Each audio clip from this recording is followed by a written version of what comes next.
Sakshi me Manasakshi ki Swagatam.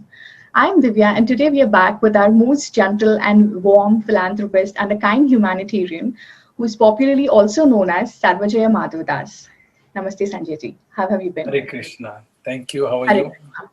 I'm good. Thank you. So today we are going to talk about a rather general but most supremely important question. What is a religion? Religion is a social, cultural system of designated behaviors and practices, morals, worldviews, sacred places, prophecies, ethics, or organizations, etc. However, there is no scholarly consensus over what precisely a religion is. So let's talk more clearly on this in the show. But before that, Sanjay ji, would you like to start with a prayer? Sure. Thank you so much, Divya. Hare You're Krishna. welcome. नमो विश्वपदाय कृष्ण प्रस्थाय भूतले श्रीमते जयवतक स्वामिति नामने नमो आचार्य पदाय निताय कृपा पदायने गौर कथा दामोदय नगर ग्राम तारिणे नमो ओम विष्णुपदाय कृष्ण प्रस्थाय भूतले श्रीमते भक्ति वेदांत स्वामिति नामने नमस्ते सरस्वती देवी गौरवाणी प्रचारिणे निर्विशेष शून्यवादी पश्चातादिशितारिणे जय श्री कृष्ण चैतन्य प्रभु नित्यानंदा श्री अद्वैत गदाधर श्रीवासादि गौर भक्त विंदा हरे कृष्णा कृष्णा कृष्णा हरे हरे हरे राम राम राम हरे हरे मुकुम करोटि वाचलम पंगुन लंघयते गिरिं यत् कृपातमहं वन्दे श्री गुरुदिनतारिणं परमानंद माधवम श्री चैतन्य ईश्वरम हरि ओम तत्सत्. When I pray for everybody too before I start this program. So please accept my prayers for all of you. Amazing, amazing, Sanjay ji. That's wonderful. So Sanjay ji, let's start our topic. What do you think exactly is the best definition of religion? Amazing. So the topic itself is so amazing. This we can Yes. all connect with this topic worldwide. Uh, we all are following some kind of religion. True. From our birth, from our country, our city, different reasons why we follow a particular religion. Not necessarily just because we're born in a family we follow the religion, but it could be many other reasons why we follow a particular religion. Yes. And it is important to know what is actual religion means. What is the purpose of religion? What is actual religion? What is the actual religion of us? So I'll start reading something which I've made some notes, and after I finish reading, you'll have a clear idea about what is religion. Sure, After that, Sanjay. we'll have question answers. And you're welcome to interrupt me anytime you have to ask anything. But let me start this. So primarily, religion means to know God and to love Him. This is the most important thing. That is religion. Nowadays, because of lack of training, nobody knows God. What to speak of loving Him? People are satisfied simply going to the places of worship and praying. Oh God, give us our daily bread.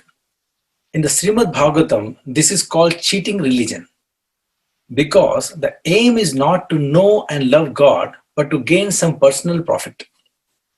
In other words, if I profess to follow some religion, but I do not know who God is or how to love Him, then I am preaching a cheating religion. Whoever Okay. teaches how to know God and how to love Him, he is a real spiritual master. Sometimes bogus men mislead people, which is happening a lot nowadays. Right. I am God, they say. They claim, and people who do not know what is God is what God is, they believe them because they're so innocent, naive people. If somebody is saying I'm God, they just believe them. You must be a serious student to understand who is God and how to love Him. Otherwise, you will simply waste your time. We are presenting the science of how one can know Krishna, Lord Krishna, the Supreme Personality of Godhead, by practicing the teachings of Bhagavad Gita and Srimad Bhagavatam. So there is somebody who can just say, I'm God, he's God, and people, out of respect for them, just follow them. The other way to understand is follow the Bhagavad Gita and Srimad Bhagavatam and understand who is God. What is Bhagavad Gita talking about God? What is Srimad Bhagavatam talking about God? These are most bona fide scriptures on the planet, and this has been there before our ancestors, before our Yeah. mother, before our grandfather, before our great-grandfather. This Bhagavad Gita and Srimad Bhagavatam is existing. So we cannot we don't have to challenge these books because these are already existing. So if we accept those books, it will really help us a lot. So these books, they teach us that our only business is to love God. Our business is not to ask God for our necessities. God gives necessity to everyone, even one who has no religion. For Yeah. example, cats and dogs, do they have any religion? They have no religion. No. Yet, yet Krishna supplies them with the necessities of life. So why should we bother Krishna for our daily bread? He's already supplying it. Real religion means to learn how to love him. An ant is also getting his quota of food, and an elephant is also getting. They're dependent on God. He's providing them all the necessities, right? But Yes. we human being, do we really have to go to God for food, for asking our daily bread? No, No. no. First class religion teaches one how to love God without any motive. If I serve God for some profit, that is business, not love. Real love of God is ahituki aparajihita. It cannot be checked by any material cost. It is unconditional. If one actually wants to love God, there is no impediment. One can love Him whether one is poor or rich, young or old, black and white. Actually, in Bhagavad Gita, Lord Krishna says, Patram pushpam phalam toyam yome bhakta prashnasi. That means if one offers to me with love a leaf, a flower, a water, patram pushpam phalam toyam, fruit. So leaf, water, a leaf, a water, fruit, and water, right? Fourth thing, patram, leaf, pushpam, flower, patram, pushpam, phalam, fruit, toyam, water. This fourth thing, even if you really analyze, any beggar on the planet can still offer these things to Lord. And he says, or any one of these four things you can offer to me with True. love is what Krishna is saying, and he'll accept it. It's like our government is telling you don't have to pay any tax, you just give me one leaf, we'll accept it. How wonderful that will be, right? God is Amazing. saying that you don't have to worry about giving me anything. I'm not here to take anything from you. But with love, even if you offer to me a leaf, I'll accept it. And who's telling this? Supreme Personality of Godhead. And where is he telling this? In Bhagavad Gita. Right. So there are four classes of men: the karmis, the jnanis, the yogis, and the bhaktas. And each achieve a different goal. The karmis work for some material profit. For example, in the city, many people work hard day and night, and their purpose is to get some money, Right. right? So these are karmis. Karmis means they're doing, believe in working, and earning some kind of profits. There are other class of people who are jnanis. I think in current situation, there most of the people are karmis only. Then the second class is jnanis. Jnani is a person who thinks, why am I working so hard? The birds, bees, elephant, and other creatures have no profession, yet they are also eating. So why should I unnecessarily work so hard? Rather, let me try to solve the problem of life, birth, death, old age, and diseases. Gyanis try to become immortal. They think that if they merge into God existence, then they will become immune to birth, death, old age, and disease. So the major problem of this world is these four things: birth, death, old age, and disease. And we have no control over these four things. True. If you can think of, do you have control whose house you're going to born next time? No. Where you're going to take birth, whether rich family or poor family, black family, white family, Pakistani family, Indian family, Chinese family, Japanese family. Do you have any control? No. So we don't have control over the birth. Do you have any control over the death? Never. Has there been any person on the planet who is eternal, who is not going to die, who we know of? We have seen them? No. Death is 100%. Everybody is going to die, whether you're Indian, Chinese, Japanese, Russian, no matter who you are. You're sadhu or you're not sadhu, you're rascal or you're saint, everybody has to die. Death is guaranteed. Old age. Are we all going to get old age? 100%, right? I'm seeing right now my father, how he's suffering in the old age. He has Alzheimer. I was looking at him today only. I couldn't even see him because He's not able to remember anything. He's not able to go toilet also by himself. He's not going to drink anything. He's not able to eat anything. He's fully dependent, and those who are trying to help him is also not understanding that they're trying to help him. That is the condition of old age. It is pathetic to have an old age. So we cannot win over old age, right? And the last thing is disease. Look at AIDS, look at heart disease, look at diabetes. There are so many diseases. Correct. As we grow, as we advance, there are more diseases on the planet than before, right? There are more medicines on the planet. There are more medicines for headache on the planet right now than ever before. And it is increasing only. So can we win over diseases? No.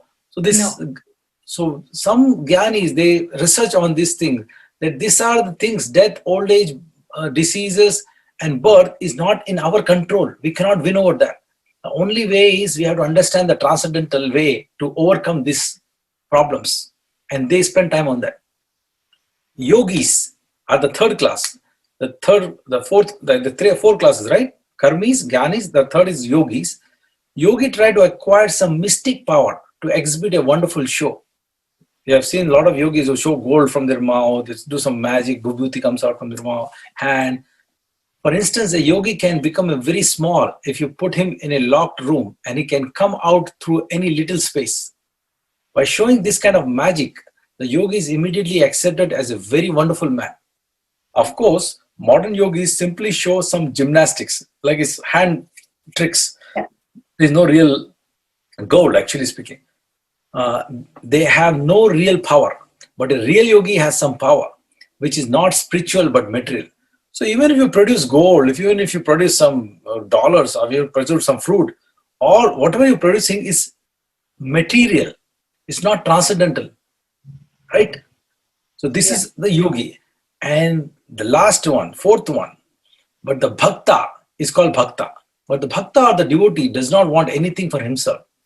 He simply wants to serve God out of love, just as mother serves child. There is no question of profit in mother's service to her child. Out of pure affection and love, she cares for him. When you come to this stage of loving God, that is perfection. Neither the karmi, nor the jnani, nor the yogi can know God. Only the bhakta can know God. As Krishna says in the Bhagavad Gita, Bhaktya mam abhijanati. Only through the process of bhakti can one understand God.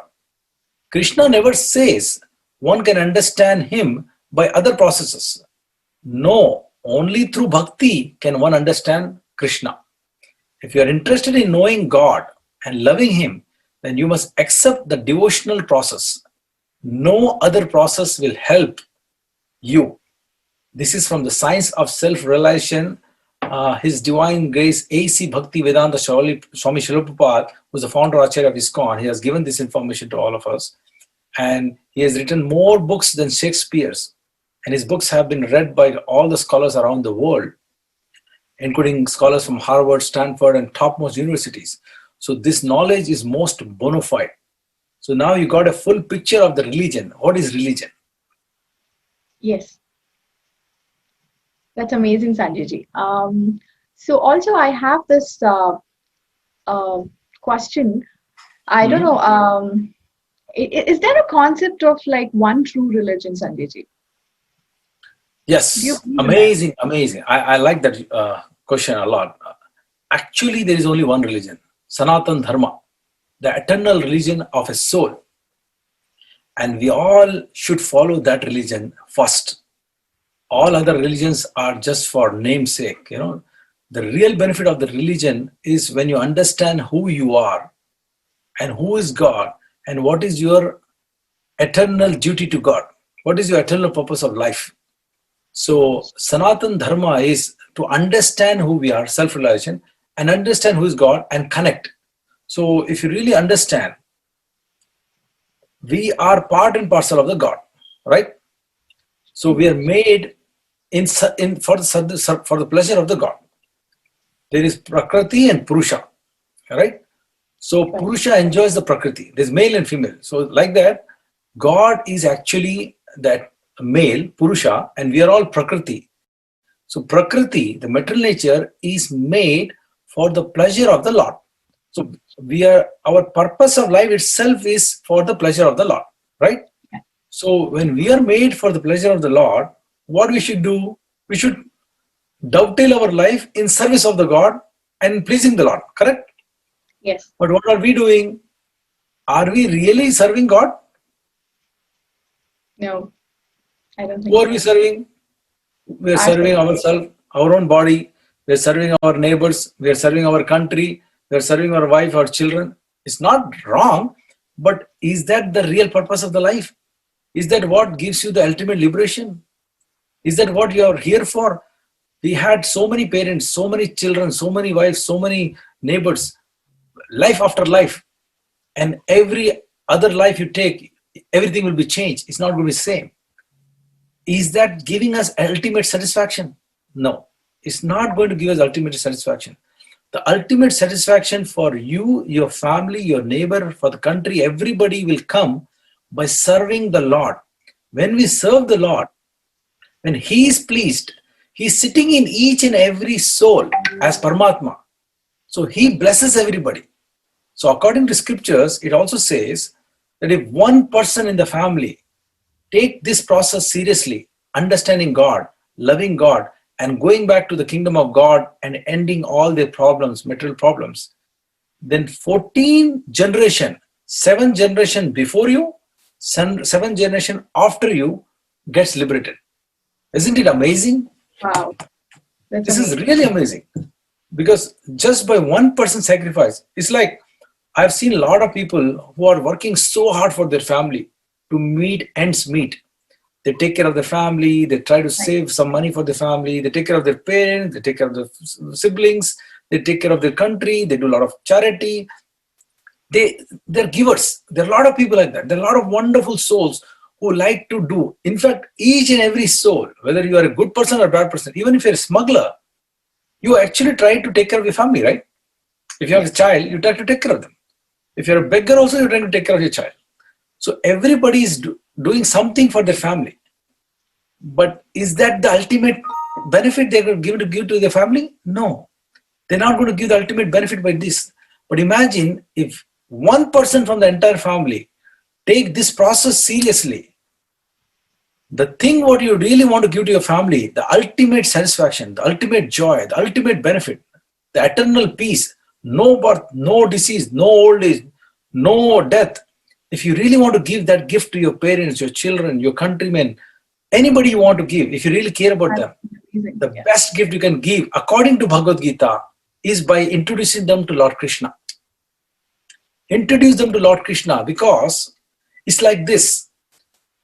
When we introduce them to their eternal Father, who is a well-wisher, and they connect with Bhagavad Gita, what they're going to learn from Bhagavad Gita? They're going to learn first thing that they are not this body, physical body, which is temporary. My mother just left the body. She was 70-year-old. Even a 5-year-old child leaves the body sometime. Sometime a 124-year person lives for 124 years, then they leave the body. But this is temporary body. We all have to leave. What is eternal is soul. We are not taught about the soul in the schools also and colleges also. But Bhagavad Gita teaches us about that. So when we learn about the subjects, about God, about Supreme Personality of God, and about our duty to our family, to ourselves, towards God, towards the nation, we can actually do the greatest welfare activities to the world, to the family, to everybody. And all the information is available in Bhagavad Gita. And Bhagavad Gita is bona fide. And Bhagavad Gita is not for Hindus only. Please, please kindly make this note. If anybody is watching this show, and if you're thinking this is a Hindu guy talking, no. My blood is same like, if you cut a blood of a Muslim guy or a Christian guy or a Jewish guy, they will have the same red blood. They are breathing the same air, what I am breathing. They are living on the same earth, what I am living. The same sunshine they're getting, I am getting the same sunshine. So God does not have any kind of divisions.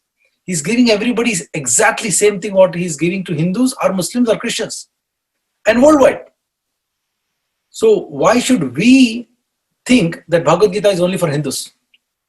Sure. When Bhagavad Gita is a book spoken by God Himself, Sri Bhagavan Vacha, and He's talking about a topic of soul, He's talking about body. He's talking about prakriti. He's talking about time. He's talking about all these things. He's talking about the opulence of God. So if you really analyze, this information is for each and everybody. Everybody can benefit. That was a wonderful message, Sanjay ji.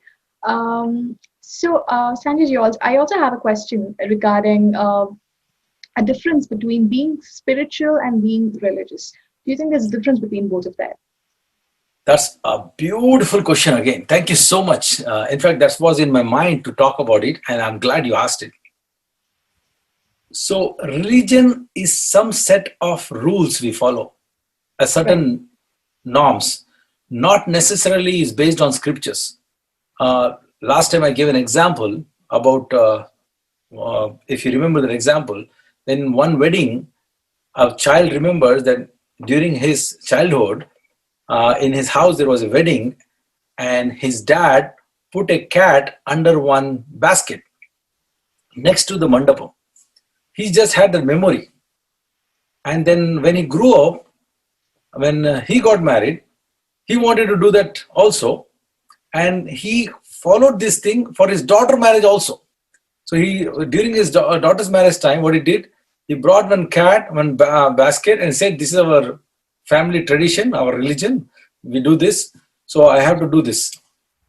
And actually speaking, original story is that cat was running around to actually not disturb others. That father has kept that cat right next to the mandapam, because the cat belongs to the girl maybe, and he just put in her a basket. But what happened? These people learned that as a religion, and they made it as a religion. So there are a lot of pseudo religions like this we come up with. So many rules and regulations. We just come up with so many religions. But spirituality is connecting with God. Spirituality is actually no rules, no regulations. Spiritual means you are connecting with God directly. You're not bound by religious activities. We are all spiritual souls. Being religious is not important. Being spiritual is important. A lot of people who are religious may not be spiritual. You're just following some rituals. Just lighting a lamp does not mean you're spiritual. Maybe you're lighting a lamp out of just some, routine. Maybe you're going to temple out of just some routine, just following some act. Like some people just pray some stone out there. There's one stone you take from the bottom, put some tika, put under a tree. After some time, you'll start seeing people going around the stone, making parikrama, praying, giving all kind of boons. We have Visa Balaji in India. Like that, we have so many, inventions. Yep. Actually, that is not religion. That is some kind of rituals we are following. We have to be spiritual. We have to connect with God internally, without all these rules and regulations. That is Krishna consciousness. Spirituality is much better than religion. And spirituality is common to all. Religion will divide, spirituality will unite. And I always give this example. Sun, right? In South India, we call Suryadev. In North India, we call Suraj. In America, we call sun. Are we addressing a different person? No. Are we not addressing the same sun? Yeah. So when we are all addressing the same sun in different names, it is actually the same sun. Similarly, take another example of water. In Spanish, the water is called aqua. In Hindi, it's called pani. In English, it's called water. So if we are taking a water bottle in our hand with some kind of brand, and we're saying, "This is agua," and the other person is saying, "No, this is pani." The other person, "No, this is water." Actually, it's water. It's the same thing. Whether you call it aqua, you call it water, or you call it something else. You're giving different names to the same thing, right? Similarly, God is one. You call him Krishna, you call him God, you call him Allah, you call him Christ. All these names belong to one person. You can call him with any name. As long as you're genuine, you're serious, you have true love for God, he will turn to you 100%, no matter what religion he belongs to. Like, take an example of a mother. When a child calls mother, does he really call mother with a name? No, he doesn't. Let's say you have a child, okay? Yeah. And does your child going to call you, Divya, come? Divya, mom, come? No. Even mom, it'll take some time for child to even call mom, right? Yeah. Initially, how the child calls mom? Probably he'll make some sounds or like he'll cry for the attention and all. Does And that's, the mom turn to him or no? yeah, she does. Right? Whether it's called ba, ah, any sound the boy makes, immediately mother runs to him. My child is crying, calling him. So when an ordinary mother can understand her child's cry and her what her desire is, the child desires to call mother, and any language, don't you think God can understand when we call him with pure love? Absolutely. From any religion, from any background, from any spiritual background, no matter what religion you belongs to, when you're spiritual and when you're calling the God with love, he will listen. So my request to all of you is, please turn to Bhagavad Gita. There is a page called vedabase.com. Vedabase.com. This is the most bona fide knowledge. Please go through that, read, find out anything you want to find out, ask any questions. This will really save you. And this month is Purushottam Adhik Maas. Last time I told a lot of things about Purushottam Adhik Maas. If you have missed, please watch our last episode. And I forgot to tell last time, please offer a ghee lamb to Lord Krishna in the month of Purushottam Adhik Maas. By offering a ghee lamb to Lord Krishna, you will be pleasing him a lot. And if possible, chant Hare Krishna Mahamantra. If you cannot chant Hare Krishna Mahamantra, you can chant whatever prayers of God you do as per your religion. You can call Jesus, Jesus, Jesus. You can call Allah, Allah, Allah. That's fine. Holy name should be sung. And you sing for pleasing the Lord, not for asking some money, food, or some kind of fame, name, glory. Right. Do these prayers sincerely to please the Lord, and you'll see the magic. Amazing, Sanjay ji. That was a lot of information.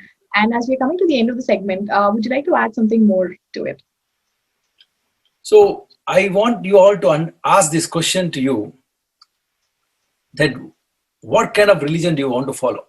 A religion which has rules and regulations, a religion and a guru or a spiritual master who really shows you who is God and how to love him. If you try to seek for the right guru, right spiritual master, you will definitely find it, because God will send that to you. So please ask this question to yourself. What is my real religion? Isn't it to understand God and to love him is my religion? Once you understand the answers for this, your life magic starts. Your eternal blissful life will start. So please do chant. Please do surrender to Lord. Please read Bhagavad Gita. Please read any scriptures, bona fide scriptures, and have some faith. Give some faith towards God, and you see the magic. You would give 1%, God will give you 1,000%, especially in this month. So I really humbly request you, turn to God and see the magic in your life. Amazing, Sanjay ji. Thank you so much again for gracing us with your presence, and it was lovely having you as every time. And we'll come back again next week, same time. Until then, take care of yourself and your family. Namaste. Thank you so much, Divya, and thank you so much, everyone, for giving me this opportunity to serve you. Hare Krishna, Krishna Krishna, Hare Hare, Hare Rama, Rama Rama, Hare Hare. This prayer is for all of you. Thank you. Thank you, Sanjay ji. Thank you.